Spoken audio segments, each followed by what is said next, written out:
Sri Sachidananda Sadguru Sainath Maharaj Ki Jai. Sri Sai SATCHARITRA, an insight. Episode 214. My humble prostrations at the lotus feet of our Sadguru Sai. By the divine grace of Sai, an attempt has been made to translate the gist of the divine discourse of Sri Ramanathan brother telecasted in Sai TV. This is purely done to share the glory of Sai and his divine teachings with more insight to the aspirants.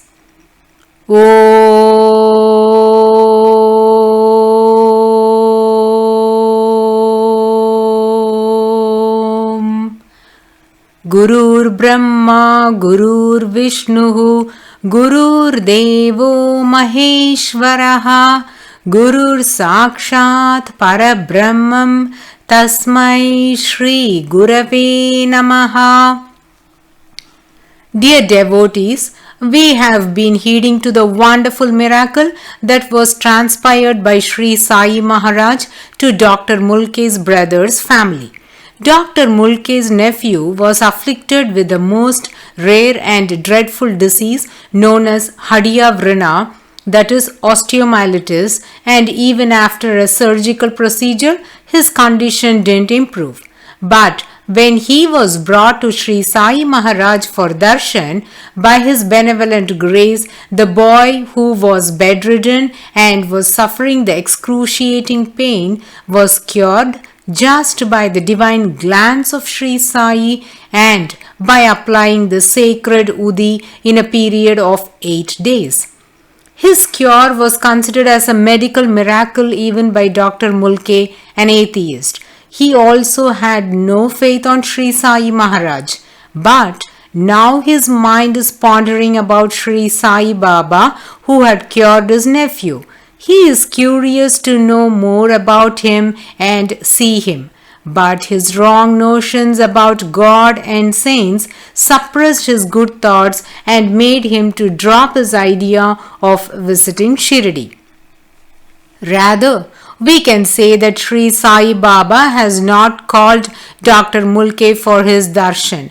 As we know, none can go to Shirdi on their own unless Sri Sai Baba wills it. Sri Sai Maharaj is creating situations for him to get the desire to visit him. Let's see what those situations are. So, in the year 1915, Dr. Mulke's nephew was cured. Following this, in the year 1916, Dr. Mulke, who was just graduated his medical degree, is waiting for an opportunity to commence his service as a doctor in the government hospital. At that juncture, he was residing in Malegaon, whereas he got an offer to work at Parel Pathological Research Laboratory at Mumbai in a high post. Subsequently, Dr. Mulke shifted his residence to Mumbai. He would visit his brother living at Mumbai frequently, and at his brother's house in their puja altar known as Devara, a beautiful portrait of Sri Sai Maharaj is kept. Though he came to his brother's place, he had never shown any interest even to step into the puja altar. Hence, he never had a glimpse of the divine image of Sri Sai Maharaj. So, he has no idea how Sri Sai Baba would look like. Around October 1916, he got high fever. Being a great doctor, tried all kinds of medications, but fever did not abate. First 2 days, his body temperature was 105 to 106 degrees. If the fever continued in the same manner, he might become paralyzed. He was lying down in his brother's house, made a charge to record his temperature periodically. On the third day night, before going to bed, he had 104.6 degrees. That night, Sri Sai Maharaj appeared in his dream vision and assured that his fever will subside provided he vowed to visit him. Dr. Mulke is agreeing to come for darshan, but at the same time, he was a bit scared at the form he is seeing in his vision. Till now, he hasn't seen this form in real life. He couldn't comprehend who had appeared in his dream vision. The one who spoke in his dream vision was an old man wearing a white robe. His head was covered with a cloth. Dr. Mulke felt scared at this form and screamed out in his sleep. His sister-in-law ran to check out what was happening and in sheer anxiety inquired, "Brother, what happened to you?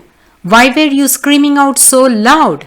Now Dr. Mulke narrated his dream vision and described the features of the old man he saw in the dream. Instantly, his sister-in-law caught the purport of this dream. She had personally experienced the Leelas of Sri Sai Baba in connection with her sons, and this transformed her to become an ardent devotee of Sri Sai Maharaj. Every Thursday, they conducted bhajans and special puja for Sri Sai Baba at their home. Immediately, the sister-in-law told him to pause the conversation for a moment and walked into the puja altar, brought the divine portrait of Sri Sai Baba to Dr. Mulke's room, showed to him and asked if this was the old man he just saw in his dream. Dr. Mulke answered in affirmative. Immediately, the sister-in-law said, "You need not worry. Your good times have started. That's why Sri Sai Baba himself had appeared in your dream vision." Hearing the statement of his sister-in-law, he was experiencing an inexplicable joy. Dr. Mulke was already convinced that his nephew's cure was a miracle, and now the one who transpired that miracle, the same Sri Sai Baba of Shirdi, is giving another testimony of his supreme power by appearing in his dream vision and assuring to cure him with a concord that he agrees to come for his darshan. Though Dr. Mulke is an atheist, he is certain that Sri Sai Maharaj must be a great saint, but his mind is playing tricks to stop him by justifying that when your nephew got cured, you considered that as a medical miracle transpired by Sri Sai Baba. Now you are expecting a similar thing to happen in your life as well. Hence, the dream is merely an outcome of your anticipation for cure through him. These negative thoughts battled against his good intention to have darshan of Sri Sai Maharaj. So, the doctor is re-evaluating his thoughts and drawing to a conclusion that Sri Sai Maharaj's spiritual potency has not brought any change in his nephew's health or will bring any cure to him.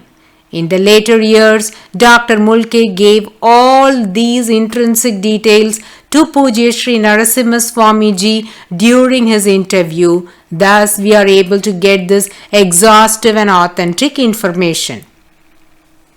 Following the dream, Dr. Mulke began to sweat and tears rolled down from his eyes owing to the panic feeling he experienced in his dream. At that very moment, his fever reduced. He became normal. For the past 3 days, his body temperature was in 3 digits. But now, when he checked with the thermometer, his temperature is normal. His mind is contemplating. Then, is my dream true? Am I feeling better because Sri Sai Baba professed in the dream vision that my fever will be gone if I agree to visit him? Then why not I go to Shirdi once? Though he settled with this thought, he did not take any initiative to go to Shirdi. He was excelling in his profession. He was born in southern Kannada district, which was bordering the territories of Karnataka and Maharashtra states, and the language spoken in this region will be a mix of Marathi and Kannada languages. Hence, Dr. Mulke was fluent in speaking Marathi, but he couldn't read or write in that language as his mother tongue was Kannada language. He studied well, was proficient in English, and had become a medical doctor. He got job in Mumbai Parel Research Laboratory. These places are under the province of Mumbai. Though he stayed in Mumbai, he felt it is very congested and not as peaceful and quiet like Malegaon. He thinks rural area is better than city life. Hence, desiring to get a transfer to a remote place with less population, he took a long leave and applied for transfer. Now he had plenty of time and was wondering where to go. Immediately he got reminded of Shirdi and thought of making a visit. Subsequently, he decided to board a train at Mumbai, go to Nasik, then to Manmad, and from there, if he proceeds towards southern direction, it will lead to Shirdi, and on the other hand, traveling up north will take him to Malegaon.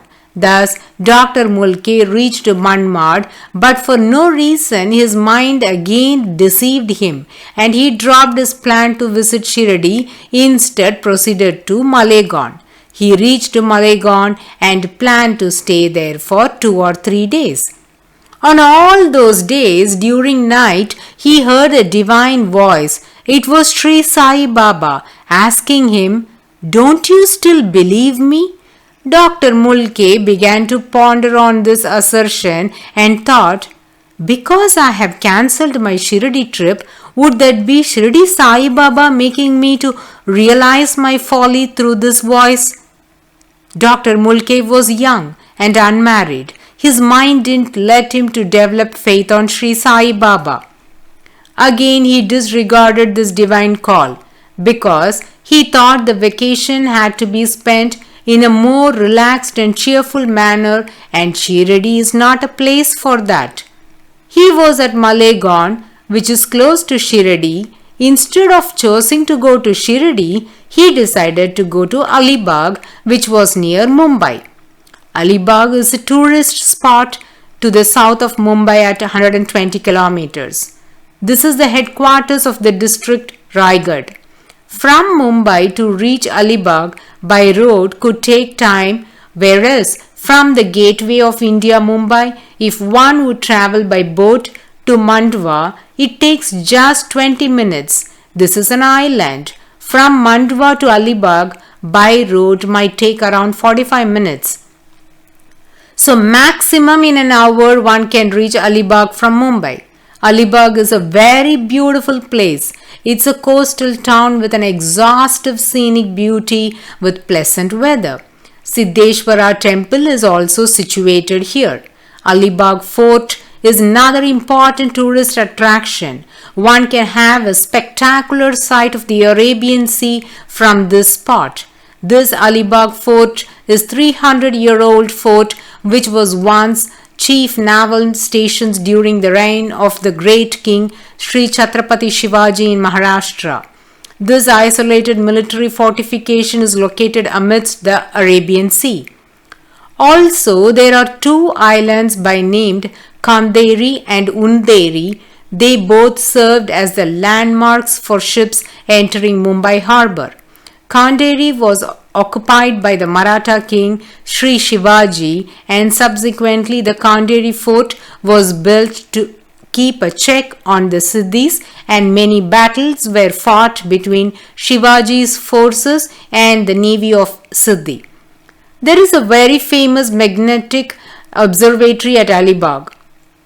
There are 2 historic non-magnetic buildings, one for housing the magnetometers measuring the continuous daily variation recordings and the other for absolute measurements, built completely with non-magnetic Porbandar sandstones, brass or copper fittings. So, Dr. Mulke decided to spend his holidays at this beautiful and historical coastal region. He didn't contemplate anymore on the divine call of Sri Sai that he heard during the nights at Malegaon. Despite repeated prompts from Sri Sai Maharaj to visit him, Dr. Mulke neglected all of that. Finally, Sri Sai Baba gave him another astounding experience and pulled him to Shirdi. Maybe Sri Sai Maharaj felt that when a person is put to test, then his mind will be directed towards the Lord. Dr. Mulke got married and his wife had gone to her mother's place. It was during February 1917 and the doctor was busy with his profession at Mumbai. At that juncture, a lady residing close to his place was due to deliver the baby. As there were no doctors available in that region, the relatives of the lady approached Dr. Mulke to attend on her. With no option left, Dr. Mulke went to examine the lady and realized that the lady cannot deliver normally owing to complications and the fetus to be delivered surgically. So, while performing the cesarean, Dr. Mulke was trying to remove a part of the decayed tissue from the lady's body through forceps, and the dirty fluid splashed on his eye. Dr. Mulke was wearing a face mask but didn't cover his eyes with goggles. He had a burning sensation in the eye. He just wiped it off with a cloth. Ignoring the discomfort, he completed the surgery and delivered the baby. But soon he began to face trouble in his eyes. The burning sensation in the eye was very severe. It became reddish. Though the fluid fell on his left eye, even the right eye got irritated, swelled, and became watery. He inquired his doctor friends, and after examining his eyes, they suggested him to approach a famous ophthalmologist at Nasik. Dr. Mulke came to Nasik. What did the eye specialist suggest? What kind of remedy did he get? How Sri Sai Maharaj's divine play is interwoven with this issue can be heeded in the coming episode. Bow to Sri Sai, peace be to all. Om